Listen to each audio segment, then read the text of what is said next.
Et qu'est-ce que Jésus était en train de nous informer jusqu'à là? Il était en train de nous communiquer, comme on a déjà vu, que la fin des temps est comme un accouchement. Elle commence avec un ensemble des symptômes, des douleurs, d'accord? Et c'est ces motifs-là qui vont se répéter jusqu'à l'accouchement. Donc des intervalles, des douleurs et des paix, avec la progression des douleurs, pendant que ces signes se répètent ou se manifestent jusqu'à qu'ils soient culminés dans des grandes douleurs, dans cette grande tribulation, juste à la veille de l'accouchement. Et c'est ça qu'on était en train de considérer. On a considéré l'ensemble d'évidences qui touchent plutôt les commencements des douleurs. Et on a vu que dans les commencements des douleurs, on a quelques signes. Et ces signes-là sont les faux Christ, les guerres, les catastrophes naturelles avec les famines et les maladies, et la persécution des chrétiens. Et on a été en train de considérer aussi qu'on a vu par là que ces signes ont été quelque part inaugurés comme en avant-première dans les cas des disciples, dans les cas des apôtres, avec une manifestation assez puissante, extraordinaire, et dans ce qui concerne non seulement les signes des commencements des douleurs, mais comme on va voir aujourd'hui, la grande tribulation en elle-même, lorsqu'elle a été typifiée dans ces textes par ce qui se passe à Jérusalem dans les années 70. Ce sont des choses qu'on va considérer plutôt aujourd'hui, en ayant déjà considéré les commencements des douleurs. Et donc, on rentre dans les sujets de la grande tribulation avec cette reconnaissance qu'il s'agit de la section de texte la plus difficile à interpréter. D'accord?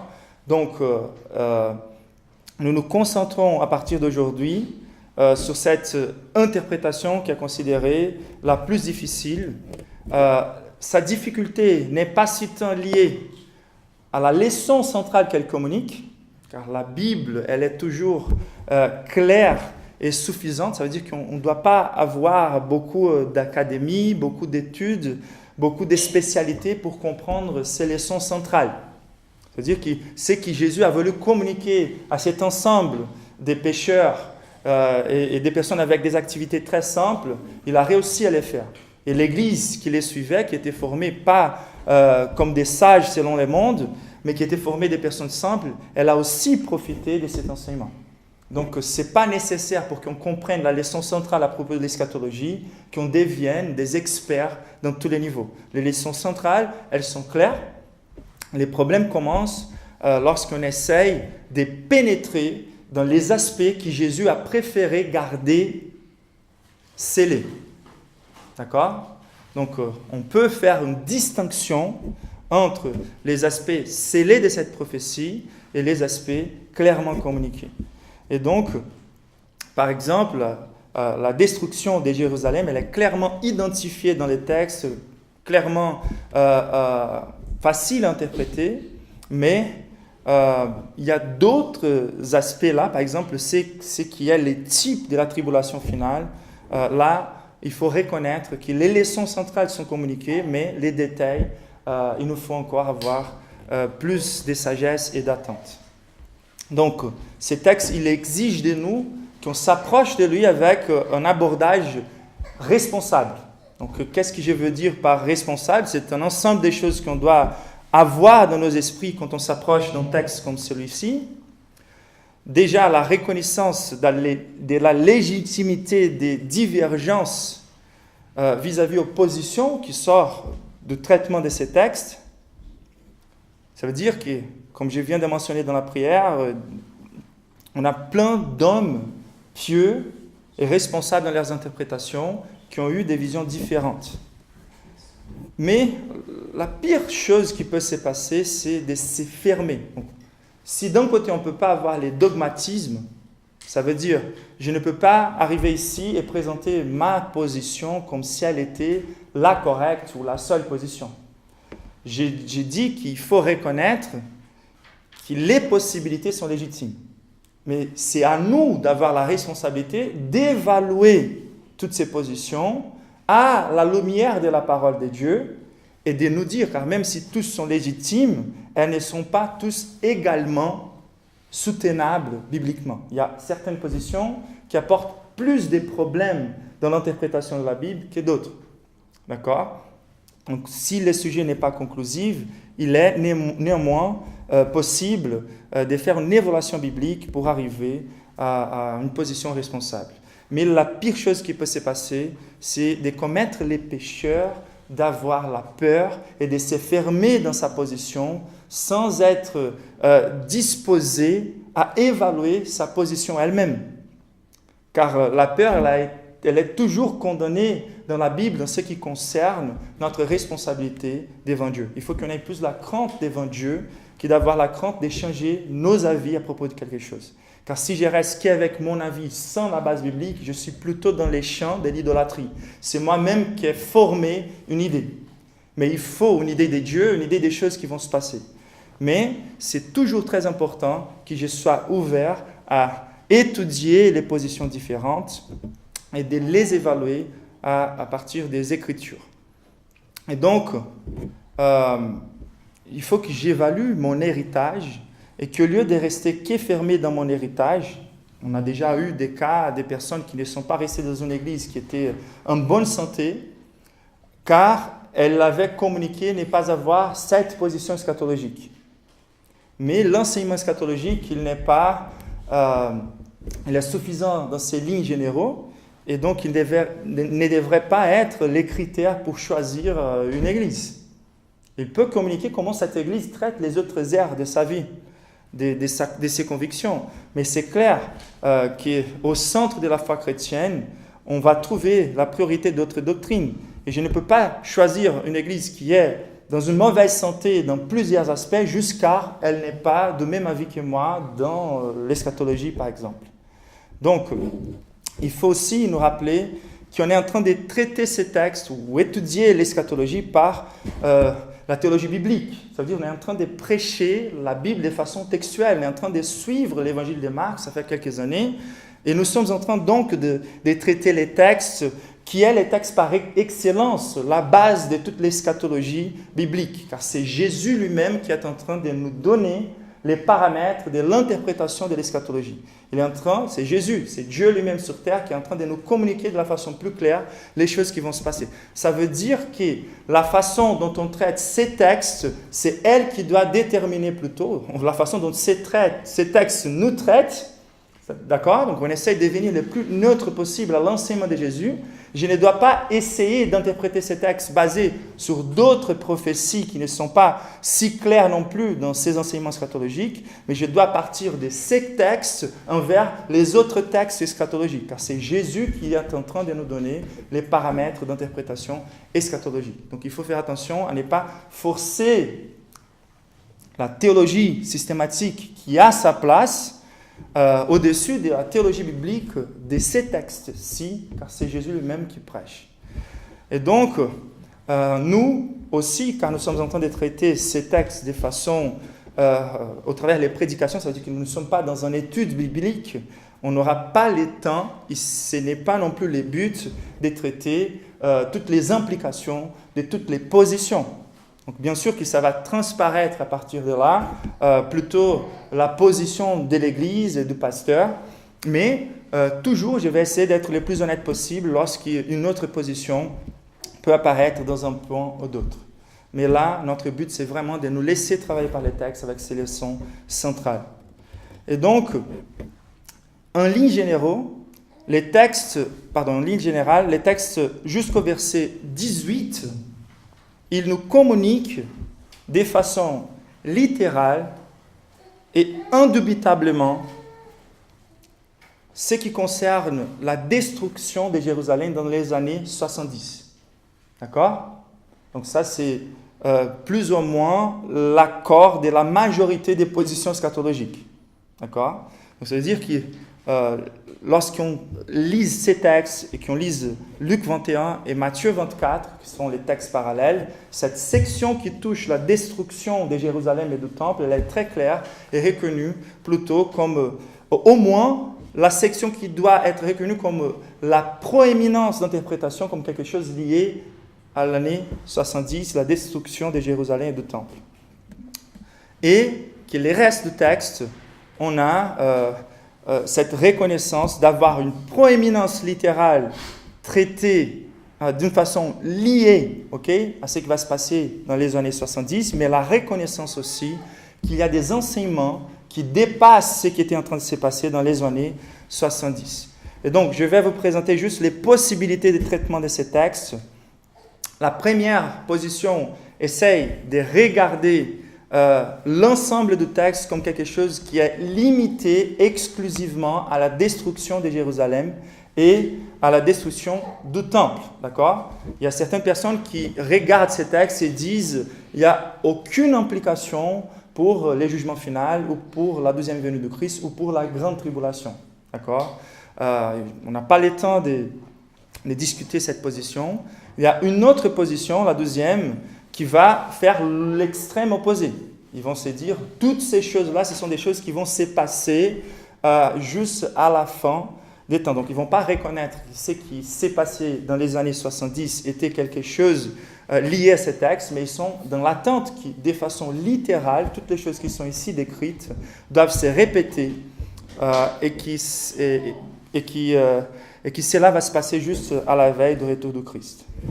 Une troisième position, c'est que certaines choses ne se réfèrent qu'à Jérusalem et que d'autres choses ne se réfèrent qu'à la grande tribulation finale. Donc, ils disent avoir la capacité, ces personnes-là, de distinguer exactement quelle partie du texte traite exclusivement de la destruction de Jérusalem et quelle partie du texte traite exclusivement de la grande tribulation. Et à mon avis, les traitements les plus responsables, c'est quelque chose qui touche aussi la quatrième position, c'est la proéminence donnée à Jérusalem, donc quelque chose qui va se passer dans les années 70, mais comme un type de la fin des temps. D'accord? Mais je suggérerais qu'un équilibre entre la troisième et la quatrième position, c'est la meilleure manière de traiter les textes. Qu'est-ce que je veux dire par là? Que c'est possible d'identifier certains textes de ces passages, certains morceaux de ces passages, comme quelque chose qui s'applique exclusivement à Jérusalem. C'est possible d'identifier certains morceaux de texte qui s'appliquent exclusivement à la grande tribulation, mais je crois que c'est impossible de les faire dans l'ensemble du texte et que ce qui se passe à Jérusalem est aussi quelque chose qui sert d'un type pour la grande tribulation et la destruction finale. Donc jusqu'à là, on est plutôt dans les mécanismes du texte et c'est important que je vous présente comme ça pour que vous soyez préparés pour identifier la meilleure manière d'aborder les textes. Et c'est par là que je dis que c'est important d'avoir un abordage qui soit un abordage responsable. D'accord? Et donc, je ne voulais pas m'arrêter juste en vous présentant les besoins d'un abordage responsable, donc d'être critérieux dans nos interprétations, mais je voulais aussi vous encourager à avoir un abordage profitable. Et ça, c'est vraiment le but de Jésus dans ce texte. Jésus, il n'était pas en train de vouloir vous donner un casse-tête pour que vous vous occupiez plus avec ces casse-têtes qu'avec les messages qu'il veut passer. Et donc, il faut qu'on soit plutôt concentré sur les buts que sur les accidents. Il faut regarder plutôt les impératifs de Jésus pour regarder quels sont les encouragements, qu'est-ce qu'il faut prendre garde, que de vouloir découvrir les choses qui sont cachées et mystérieuses dans les textes. Et donc, la théologie, elle est surtout et toujours relationnelle. C'est-à-dire que le but de Dieu de nous donner la théologie, ce n'est pas pour qu'on s'approprie de la théologie et qu'on devienne des orgueilleux, comme si ma position à propos de quelque chose devrait devenir quelque chose qui va déterminer la vérité à propos de la révélation biblique. Donc, il faut qu'on fasse beaucoup d'attention et qu'on se rappelle que c'est à nous de nous soumettre à l'autorité de Christ. C'est à nous de nous soumettre aux soins de Christ, car le Christ il est en train de nous donner des enseignements pour qu'on se laisse soigner par lui, pour qu'on se laisse encourager par lui. Et si nous arrivons à ce texte plutôt intéressés à découvrir les choses mystérieuses qu'à recevoir l'autorité et les soins de Christ, on peut tomber dans les dangers d'avoir cette procédure qui, à mon avis, c'est très triste, des personnes qui aujourd'hui, au lieu d'être occupées, par exemple, à se préparer pour traverser les difficultés des persécutions de la grande tribulation, sont plutôt souciés à découvrir à quel jour exactement Jésus va revenir. Et cela peut se passer de deux manières. Donc on a les deux pratiques, deux extrêmes. D'un côté, on va voir les intellectuels avec ces calculatrices dans leurs mains, la Bible dans notre main, les journaux aussi à côté, et qui vont essayer de faire tous les calculs pour découvrir qui est vraiment l'abominable de la désolation ou à quel jour cela va s'accomplir. Et de l'autre côté, les plus mystiques croient qu'ils vont recevoir une bénédiction spéciale du Saint-Esprit qui va désobéir Jésus lui-même, car Jésus a dit « Personne ne connaît les époques ou les dates, car Dieu a gardé pour lui-même. » Mais ils sont dans l'attente que le Saint-Esprit désobéisse Jésus-Christ et que le Saint-Esprit révèle à ces personnes-là, par leur mysticisme, les jours exacts où Jésus va revenir. Et donc, c'est vraiment triste de voir ces deux extrêmes. Les péchés qui s'affichent des deux côtés. Au lieu de se donner pour satisfait avec la révélation de Jésus à propos des vérités centrales, des leçons centrales, au lieu de me purifier, me sanctifier, au lieu de profiter pour partager l'évangile et de me préparer pour devenir un martyr, je suis plutôt là, dans ma chambre ou dans mes conférences de prière, et je résume la foi chrétienne à la découverte des mystères de l'eschatologie. Donc il faut faire attention, car le but de Jésus avec cette révélation était clair, pratique. Il voulait préparer une église pour traverser une grande tribulation. Et moi, j'ai la sensation que si ces personnes-là, qui ne sont pas en train d'exercer leur foi dans l'ensemble de l'équilibre de la vie chrétienne, elles-mêmes trouveront qu'elles n'auront pas beaucoup de force parce qu'elles vont traverser les signes de la fin des temps et la grande tribulation. Donc c'est très important qu'au lieu de rester avec les détails du texte, qu'on reste avec son message central. Amen. Et donc, comment on va trouver le but de Jésus dans ces textes? Et une piste, c'est de chercher toujours dans les textes de Jésus les impératifs. Donc, quand on voit les impératifs, par exemple, au verset 13, persévérer, ou celui qui persévérera jusqu'à la fin sera sauvé. Donc, c'est quelque chose que Jésus est en train de donner en termes d'information. Il est en train de nous donner des informations pour qu'on soit capable de persévérer. Il n'est pas en train de nous donner des informations pour qu'on soit capable de découvrir ce qui est caché dans les textes. C'est clair? Par là aussi, dans ce verset 13, on voit que cette persécution terrible qu'on a considérée ensemble le dimanche dernier, c'est quelque chose qui va culminer dans la manifestation d'une tribulation encore plus grande. C'est un peu la même nature des persécutions, mais c'est quelque chose de beaucoup plus intensifié. Et donc, le but de Jésus, c'est qu'on soit capable non seulement de traverser les persécutions, mais cette persécution spécifique qui peut arriver de façon soudaine. Et donc, il nous donne des instructions aussi temporelles, et cela, c'est plutôt dirigé aux disciples qui étaient dans cette génération. Donc, il va dire, celui qui est à Jérusalem, qui s'enfuit vers la montagne, et tous ces détails qu'on vient de lire. Donc, Jésus, il voulait vraiment et clairement préparer son Église. Il avait les soins pour son Église pour qu'elle soit capable de résister à la grande tribulation. Soyez sous vos gardes vis-à-vis aux faux secours. Quand Jésus parle des faux Christ, il est en train aussi de nous dire, le but de cet enseignement, c'est qu'on soit capable de nous garder des faux Christ, des fausses versions des Christ, de l'antichrist, mais aussi des fausses versions eschatologiques. Voilà les Christ, voici. C'est ça la description de Jésus. Dans ces jours-là de la grande tribulation, plusieurs personnes vont arriver avec des faux enseignements en disant, voici la date du retour de Christ. Voici les Christ ici, voici les Christ là-bas. Et donc, il nous faut vraiment garder nos cœurs des faux secours, car lorsque Jésus apparaîtra, tout le monde sera capable de reconnaître son arrivée.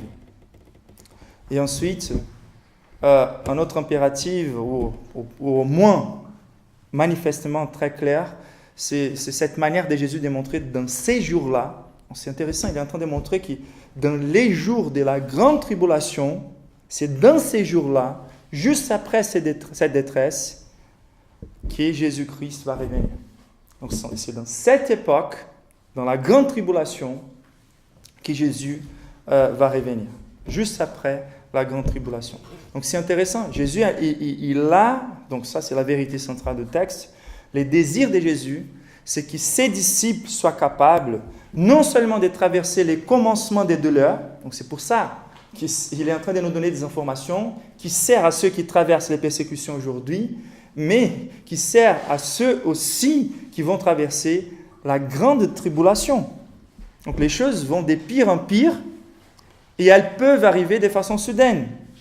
Et donc le but de Jésus, c'est que son Église soit capable de résister, de persévérer en prêchant l'Évangile, en gardant sa foi et en partageant l'Évangile à toutes les nations. Et donc, Jésus il est en train de vouloir nous communiquer quelque chose de ténébreux par rapport à ce qui va se passer avec Jérusalem, mais quelque chose qu'on doit attendre aussi, encore pire dans l'histoire. Et l'espoir de Jésus il nous a donné ces informations-là pour qu'on soit capable de les traverser. Et c'est la question qu'on doit se poser. Donc, rien que de parler un peu sur les circonstances des martyrs, on sent déjà des fois la peur vis-à-vis de notre témoignage. Est-ce que je serais capable de traverser un martyr? Est-ce que je serais capable de traverser une période de persécution? Est-ce que si les personnes me menacent, comme ils ont menacé les martyrs au long de l'histoire, est-ce que je serais capable de ne pas renier mon Seigneur? Et là, c'est quelque chose qu'on doit vivre aujourd'hui. On doit se préparer pour cette réalité aujourd'hui. Quand on regarde l'armée, quand on regarde les athlètes, on ne les voit pas juste essayer de s'entraîner à la veille des compétitions ou de la guerre. Et l'Église ne devrait pas utiliser leur temps de paix pour se distraire. L'Église devrait être ici aujourd'hui en pensant dans cette réalité assurée qui peut arriver demain, qui peut arriver aujourd'hui même. Et donc l'attente de Jésus, c'est de nous communiquer avec des notes très dramatiques, des événements réels, concrets, très dramatiques, quelque chose qui est assuré qui va se passer au futur.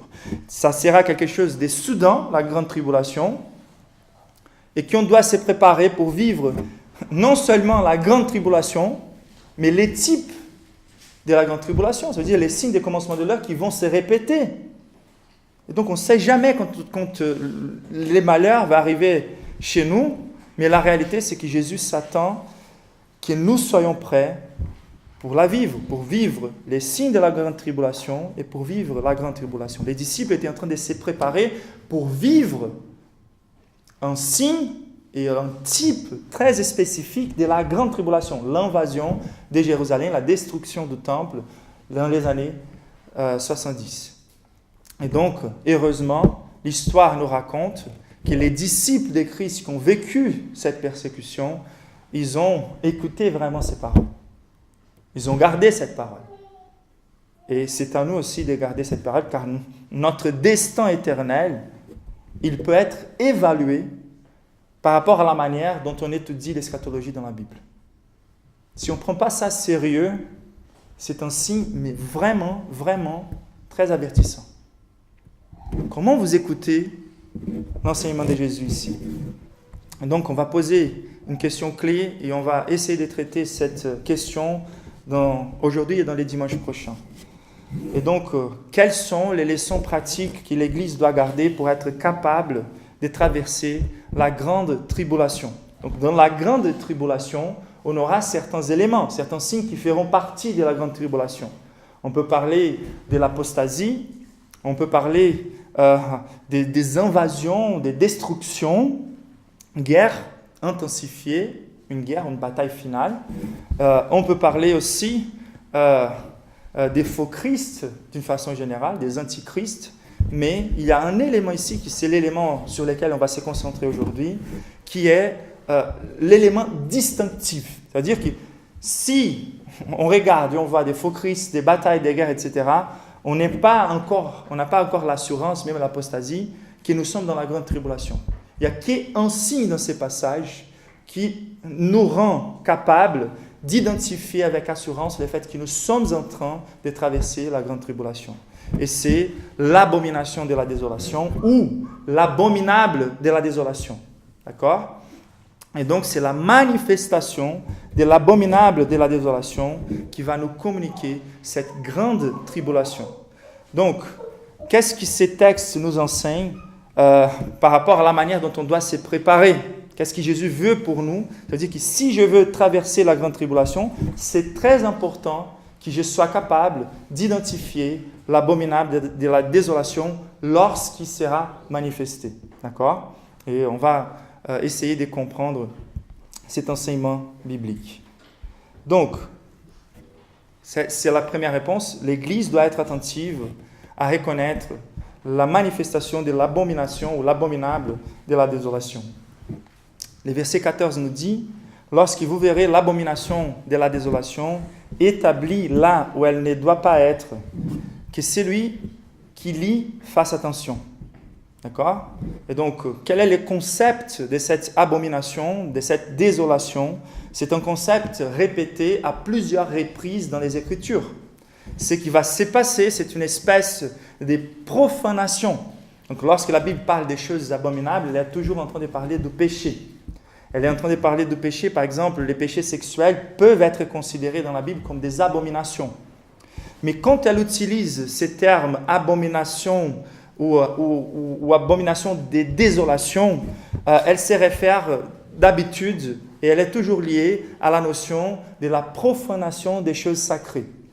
Les moments où le temple a été volé, les ustensiles du temple ont été volés, les moments où le temple de Dieu a été profané. Donc, c'est quelque chose qui communique la manifestation très claire de la méchanceté humaine, du désir de Satan, de profaner Dieu lui-même. C'est une attaque presque directe à tout ce que Dieu symbolise, que Dieu veut communiquer en tant qu'un Dieu saint et sacré. Et donc, si la représentation maximale sur terre au long de l'histoire d'Israël était les sanctuaires, les lieux où les saints lieux, les saints des saints étaient, donc les temples étaient ces symboles, comme on a lu en Hébreux chapitre 9, de ces temples spirituels, de sanctuaires de Dieu. Donc sur terre, Dieu nous a communiqué cette réalité céleste par ce que les temples symbolisaient. Et c'est clair que l'abomination de la désolation est quelque chose qui serait attaché par cette représentation de la destruction du temple. Êtes-vous avec moi? Et donc, c'est une désolation qui peut être comprise non seulement par la profanation du temple, donc par là on parle de l'abomination, mais par la désolation, c'est d'avoir ces sentiments plus ou moins comme Israël a eu lorsque l'arche de l'Alliance a été volée. La gloire de Dieu s'est éloignée d'Israël. Elle est partie d'Israël. C'est désespoir, cette désolation. Manque des éléments qui puissent nous consoler. C'est la sensation que quelqu'un a battu ou a vaincu notre Dieu quelque part. Les seuls refuges qu'on avait, les temples, Jérusalem fortifiée, la terre promise des dieux, elle sera complètement détruite, les temples seront détruits. Et l'impression, c'est que notre Dieu, qu'on pensait qu'on était en train de les suivre, il n'est pas en train de nous protéger.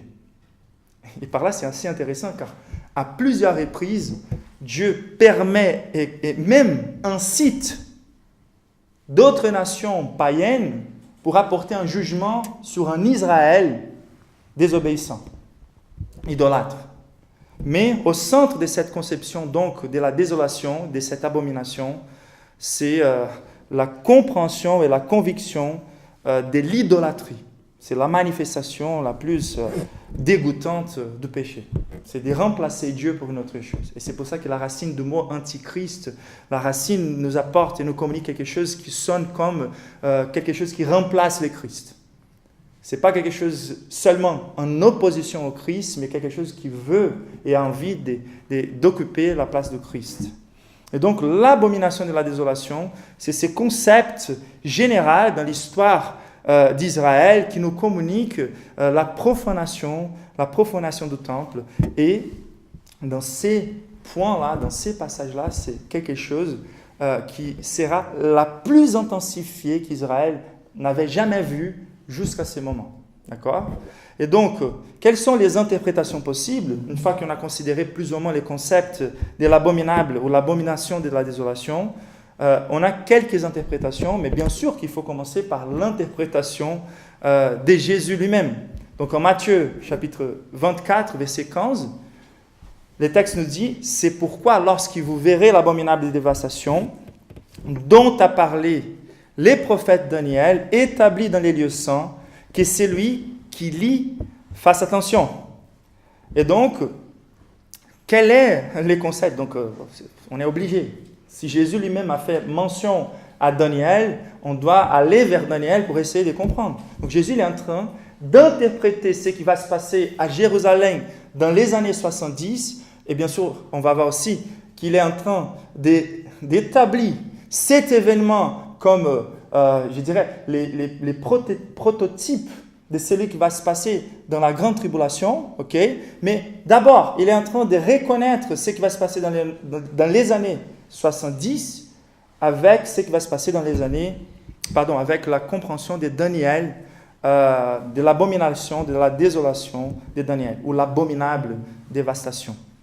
Donc, quel est le concept de Daniel? Je vais vous lire quelques versets. On n'a pas le temps de vous faire lire toutes les choses, mais Daniel chapitre 7, verset 25, voici le concept de Daniel vis-à-vis à l'abomination de la désolation de façon résumée. Par ses paroles, il s'opposera au Très-Haut, il opprimera les saints du Très-Haut et projettera d'échanger les temps et la loi. Les saints seront livrés à son pouvoir pendant un temps, 2 temps et la moitié d'un temps.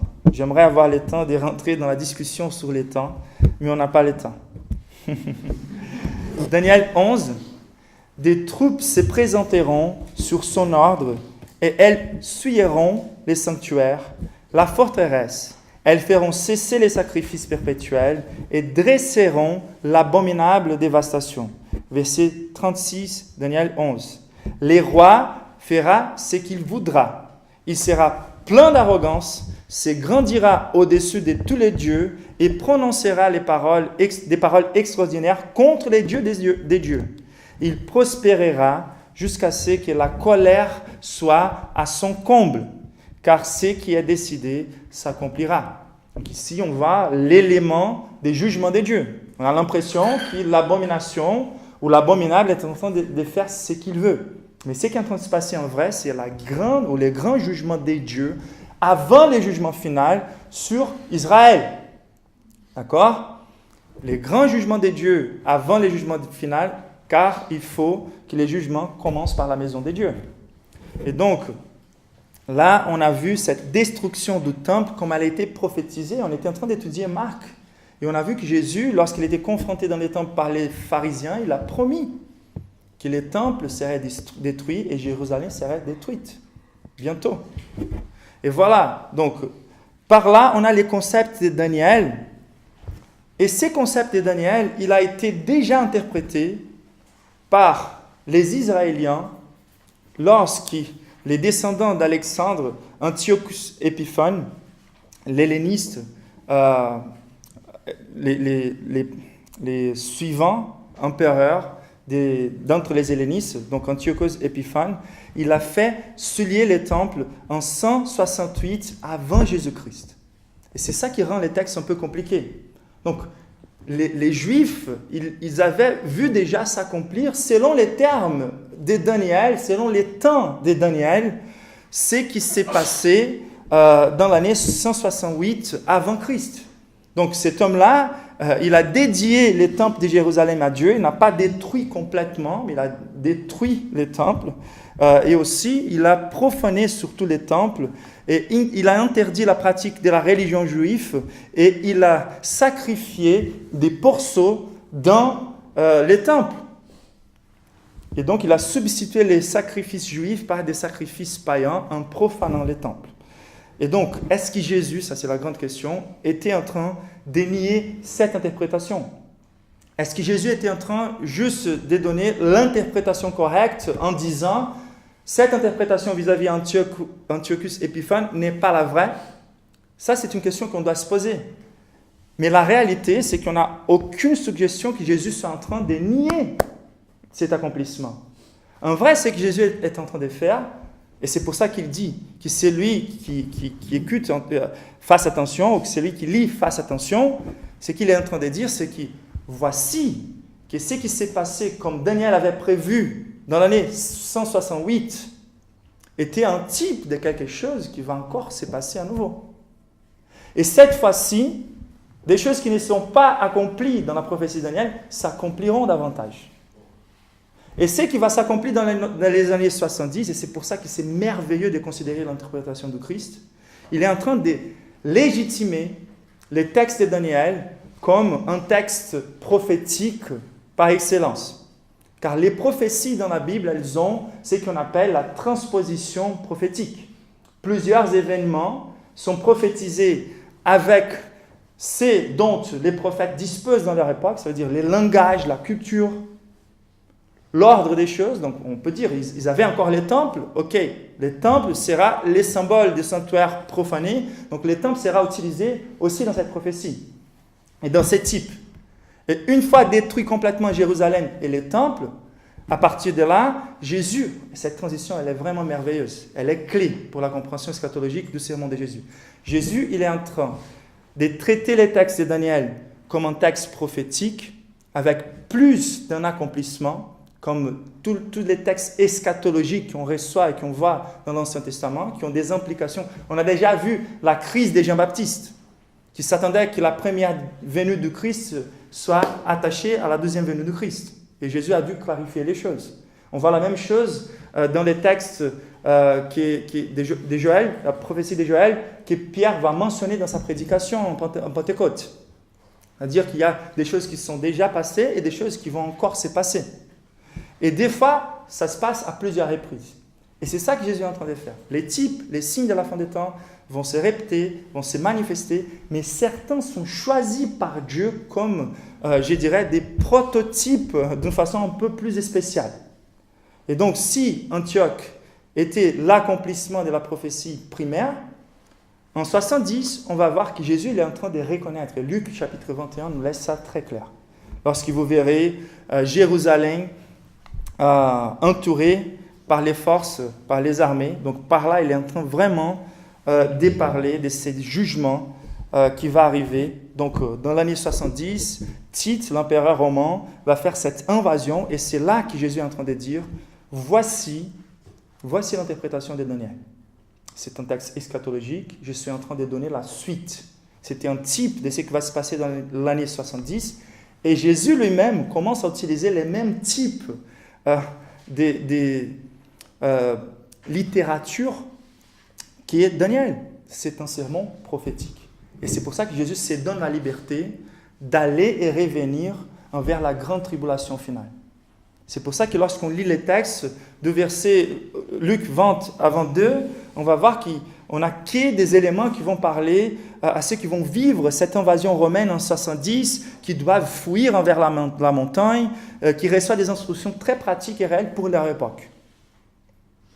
Mais après, Jésus va parler avec ces langages des jugements qui est un peu lié dans toutes les prophéties des jugements, mais on ne peut non plus rester, verset 19, Marc 13 à nouveau, car la détresse en ces jours-là sera telle qu'il n'y en a point eu semblable depuis le commencement du monde que Dieu a créé jusqu'à présent et qu'il n'en aurait jamais. Donc c'est possible qu'on s'approche de ces textes, possibilité, et qu'on se dise c'est juste un langage. C'est-à-dire qu'on peut avoir d'autres tribulations qui vont dépasser celle-ci, mais c'est un langage de jugement. Mais il vaut mieux regarder ces textes et se dire c'est car il s'agit d'un langage de jugement eschatologique qu'il faut garder l'accomplissement final pour la grande tribulation finale. Il faut regarder quel est le contexte littéral où le texte se trouve. Et le contexte littéraire où le texte se trouve, c'est un contexte des prophéties. Et la prophétie, c'est celle-ci. Lorsqu'on arrive au verset 19, on a vu les 70, mais on voit qu'il y a dans la description du Christ quelque chose qui va encore se passer dans une dimension beaucoup plus profonde. Par exemple, Jésus n'est pas encore revenu lorsque Jérusalem a été détruite. Le soleil n'a pas perdu sa lumière, les étoiles ne sont pas tombées encore. Mais Jésus, il est en train d'aller et de revenir. Il est en train de dire, après cette grande tribulation, Jésus, il revient tranquillement. Et quelle est la problématique? C'est juste quand on est tenté à déterminer et deviner toutes les choses qui sont dans ces passages, juste dans un moment ou l'autre. La réalité, c'est que la littérature prophétique, elle nous pointe vers l'accomplissement de quelque chose qui sera final au travers des petits accomplissements des prototypes. Donc, vous savez la différence entre prototype et archétype. Donc, les prototypes, ce sont, par exemple, les signes qui vont pointer, mais qui sont encore moins grands. Donc, le temple, il était un prototype de Jésus. Jésus, il est l'archétype, celui qui satisfait toutes les choses. Et c'est la même chose dans l'eschatologie. Donc, l'année 70 était un peu un prototype de celui qui va se passer dans la grande tribulation. Donc, ça, c'est vraiment clé pour nous, pour notre interprétation. Donc, on doit reconnaître que Jésus ici n'était pas en train de nier qu'Antiochus était un accomplissement de Daniel, mais il était en train de montrer comment traiter les textes prophétiques en enseignant un texte prophétique. Donc, c'est à nous maintenant de prendre les textes de Jésus et de savoir faire cette distinction entre ce qui est déjà accompli, ce qui va encore s'accomplir, et de traiter ce qui est déjà accompli comme quelque chose qui est un type de ce qui va encore se passer. Et donc, une fois qu'on a compris que le texte il a cette implication pour les disciples à 70, mais aussi un type de quelque chose qui va se passer à la fin des temps, la grande question pour nous, une fois que 70 c'est déjà accompli, pour nous, il faut plutôt garder les leçons qui sont là, pour qu'on sache comment nous préparer pour la grande tribulation. Et donc, quoi dire de la manifestation finale de l'abominable? Qu'est-ce que ces textes-là nous enseignent à propos de l'abominable de la désolation, qui a été typifié par Tite, qui a été typifié par Antioche Épiphane? Quel est l'enseignement au travers ces types de la grande tribulation à propos de l'abominable? Donc la première chose, c'est de considérer quand est-ce qu'il sera manifesté. D'accord? Le texte, il nous dit « lorsque vous verrez ». Êtes-vous avec moi? Lorsque vous verrez. Donc le texte nous donne une suggestion des quand. Et les quand, ils touchent plus ou moins d'autres éléments. Comme j'ai dit, on va voir l'apostasie, on va voir la manifestation des faux Christ. Donc il y aura une intensification de ces signes-là dans la grande tribulation qui va précéder la manifestation de l'abominable, mais qui sera intensifiée par la manifestation de l'abominable. Donc la bataille, les persécutions, les faux Christ et aussi l'apostasie. D'accord? Donc ils précéderont et intensifieront, mais nous n'aurons que l'assurance que nous sommes dans la grande tribulation que lorsqu'ils se manifestent. Donc vis-à-vis au camp, deuxième lettre de Paul aux Thessaloniciens nous dit: pour ce qui concerne l'avènement de notre Seigneur Jésus-Christ, donc intéressante l'interprétation de Paul, car lui aussi il était basé sur l'enseignement de Jésus, d'accord? Et donc, pour ce qui concerne l'avènement de notre Seigneur Jésus-Christ et notre réunion avec lui, donc les deux choses se passant dans un même et seul moment, d'accord? L'avènement, les jours du Seigneur, ok? C'est l'apparition et le rassemblement de son peuple, l'union avec son peuple, c'est un seul et même moment selon l'interprétation de Paul dans ces textes. Il n'y a pas de distinction entre ces deux moments. Pour ce qui concerne l'avènement de notre Seigneur, les jours, ceux qui on parle de la parousie ou l'apparition de notre Seigneur Jésus-Christ et notre union avec lui, nous vous prions, frères, de ne pas vous laisser facilement ébranler dans votre bon sens et de ne pas vous laisser troubler, soit par quelque inspiration, c'est intéressant ça, soit par quelques paroles, on entend parler beaucoup aujourd'hui, ou par quelque lettre qu'on dirait venir de nous, comme si les jours du Seigneur étaient déjà là. De nous, il est dans les cadres des apôtres. C'est pour ça qu'il dit, en étant venu de nous, c'est car on n'a pas d'autres apôtres, que ça soit clair. Et donc, les personnes voulaient plutôt faire semblant que c'était eux qui disaient ça, car ils reconnaissaient au moins dans cette génération le fait qu'ils avaient que ces apôtres-là. Et aujourd'hui, il y a toute cette confusion en essayant de devenir la deuxième venue du Christ.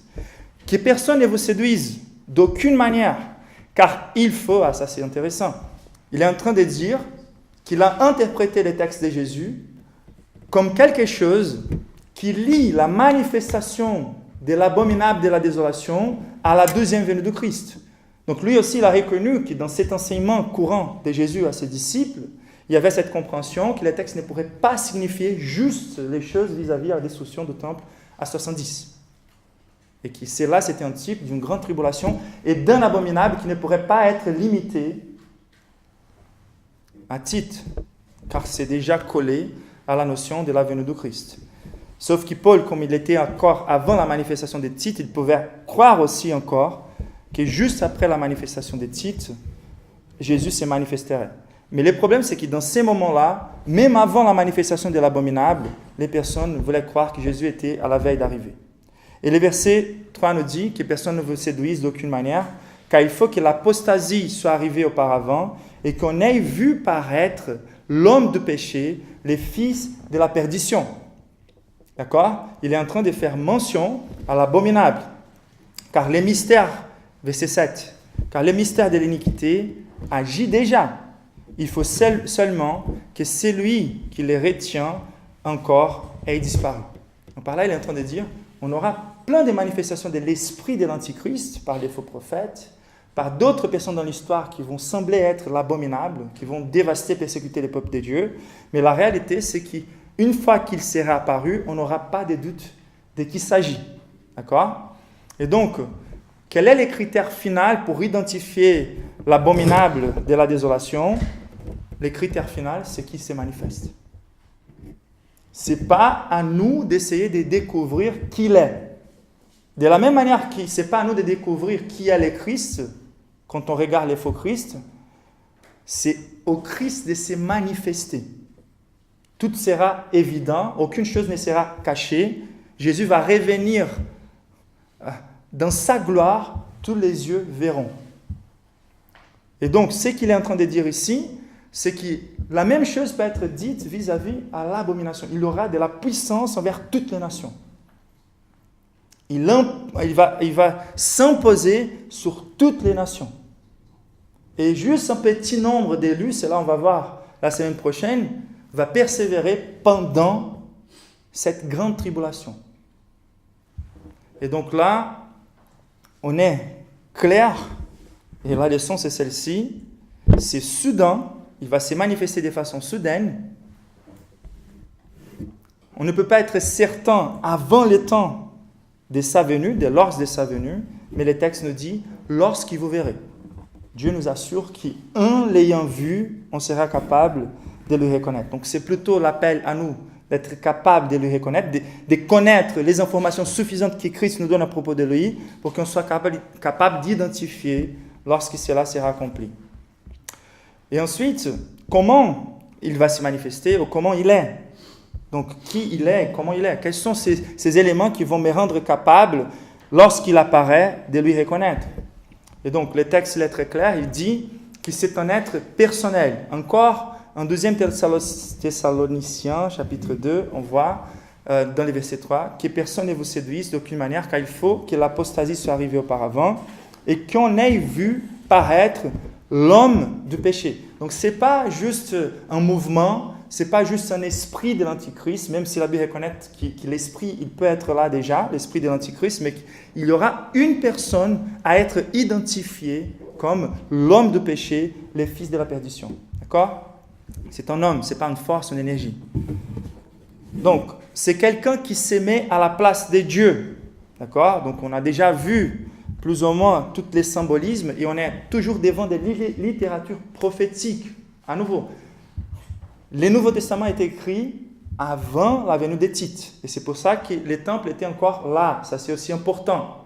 Et donc, dans ces cadres-là, quels sont les versets qui nous donnent l'information à propos du type et qui peut nous donner des informations à propos de l'abomination finale? On ne peut pas être assuré. Et à mon avis, personnellement, je vois qu'il y a beaucoup plus d'évidence contre une nouvelle construction du temple, d'accord? Mais la réalité, c'est qu'on ne peut pas être assuré, ok? La réalité, c'est qu'il est plus important, c'est de ne pas s'arrêter à ces détails-là, car ils n'étaient pas encore accomplis dans la période du Nouveau Testament, et ils seraient encore détruits, d'accord? Et on n'a pas de suggestion d'une nouvelle construction après cette destruction. Mais tous les textes qui nous parlent sur l'abominable, ils se trouvent encore dans les contextes avant la destruction. Et c'est pour ça qu'ils touchent tous encore cette notion du temple.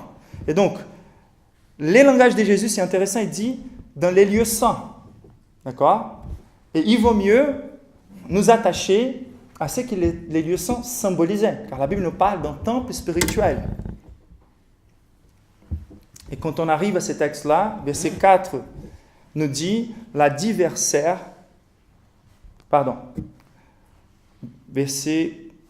les versets 14 aussi, des Marc. Lorsque vous verrez l'abomination de la désolation, établie là où elle ne doit pas être, que celui qui lit fasse attention, alors que ceux qui seront en Judée fuient dans la montagne. Donc, lorsqu'on verra cette personne qui va s'établir là où elle ne doit pas être, ça veut dire qu'elle va se mettre dans la position de Dieu. Et dans le Thessaloniciens, on voit la même chose, l'adversaire qui s'est élevé au-dessus de tout, ce qu'on appelle Dieu, de tout ce qu'on appelle Dieu, ou de ce qu'on adore, jusqu'à s'asseoir dans les temples de Dieu, se proclamant lui-même Dieu. C'est pourquoi, lorsque vous verrez l'abominable dévastation dont a parlé les prophètes Daniel, établi dans les lieux saints, que celui qui lit fasse attention. Donc, ce qui s'est passé dans les temples de Jérusalem, cette profanation, c'est quelque chose qui va se répéter à nouveau entre les peuples de Dieu. Et la compréhension, une des compréhensions, c'est qu'il s'agit de ce qu'il fera au milieu des églises. Les langages, ils parlent beaucoup de faux Christ, d'antichrist. La tâche dans le Nouveau Testament, la notion de l'abomination de la désolation avec la notion claire de l'antichrist. Et c'est cette manifestation de quelqu'un qui va imposer l'adoration à lui-même, à la place de Dieu, en faisant des guerres et de la violence contre le peuple de Dieu, comme les textes d'Apocalypse aussi nous enrichissent à ce sujet-là. Il sera fait très puissant aussi par la force de Satan. Si on lit dans les versets 7 à 10, il apportera des faux enseignements, il travaillera avec des séductions et il se mettra à la place de Christ. Et Satan va lui donner les pouvoirs même pour opérer des miracles mensongers. C'est-à-dire qu'il est faux Christ, et c'est pour ça que l'Église... Je suis triste quand je vois certaines méthodes d'évangélisme qui veulent se reposer toujours sur les guérisons. Car, selon la Bible, les miracles, il peut être quelque chose qui sert à la confirmation de la vérité de l'Évangile lorsqu'il est accompagné de vrai Évangile. Mais lorsqu'on se repose que sur les miracles, on est dans les dangers.